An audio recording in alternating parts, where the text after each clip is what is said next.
Florida Governor Ron DeSantis is shaking up his presidential campaign.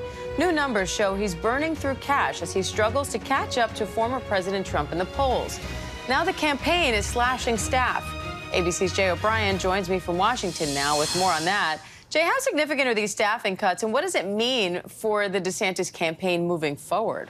Yeah, Diane, sources tell me and our Rachel Scott and others that this is a mechanism to try to cut costs because the campaign has burned through a lot of cash since it announced in May. The campaign will tell you that sources close to the campaign will tell you that they hired a lot of staff early on, right after that announcement, and that this is getting rid of some of that staff, firing more than a dozen. A lot of them are mid-level staffers, but some of these staffers who left prior to this decision was made, but still around the same time of this decision-making, have been with the governor for a long time, since his re-election, before he even announced he was running for president. So certainly this is a significant decision that the campaign is making. Again, it's a sign that they need to cut costs despite fundraising $20 million in Q2. The campaign says it is laser focused on early primary states, particularly Iowa. They're trying to roll out a strong ground game in Iowa, but you need money to get that done. And if fundraising is an open question for the campaign,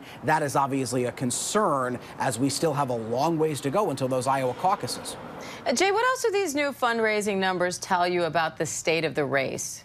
Well, they're particularly concerning for people who are not fundraising a lot. That's obvious, but also for people who are not getting a lot of individual donors, because you need, remember, 40,000 individual donors to qualify to be on that Republican debate stage in August. And there are some candidates who, if they're going to get to that number, is still an open question. Mike Pence is one of them. He had tough fundraising numbers this time around. It also shows, though, that you've got former President Trump still dominant over the field when it comes to one metric. DeSantis outraised Trump and didn't spend as much as Trump in Q2, but Trump had far more individual donors. So if individual donors translate to primary votes, it puts Trump in a very strong position. The question becomes, of course, who else gets onto that debate stage, and does Trump even get on that debate stage in the first place? Now, former President Trump is considering skipping the first GOP debate. Why is that, and how are his opponents responding to that? Well, the position in the Trump campaign has been that the former president, as I was kind of just alluding to, is the front runner here, so there might not be much in it for him to get on that debate stage. Getting on the debate stage, though, is a significant goal for everyone else in this race who is not Donald Trump. DeSantis chief among them. This is when you're going to have the most eyeballs on you as a candidate, and that's one of the reasons why Trump potentially might want to stay away. That's why the campaign is signaling he may stay away.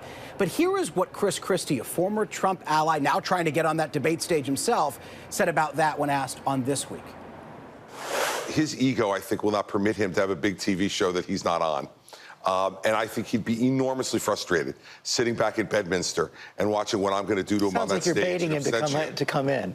No, look, I mean, I don't think I have to, but I'm happy to say right now, come on, Donald, get on the stage and defend your record. You know, if you want to be the nominee, you need to defend your record.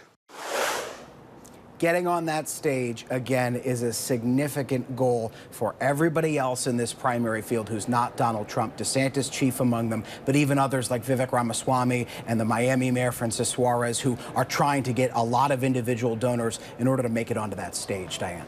All right, Jay O'Brien, thank you. Hi, everyone. George Stephanopoulos here. Thanks for checking out the ABC News YouTube channel. If you'd like to get more videos, show highlights, and watch live event coverage, click on the right over here to subscribe to our channel. And don't forget to download the ABC News app for breaking news alerts. Thanks for watching.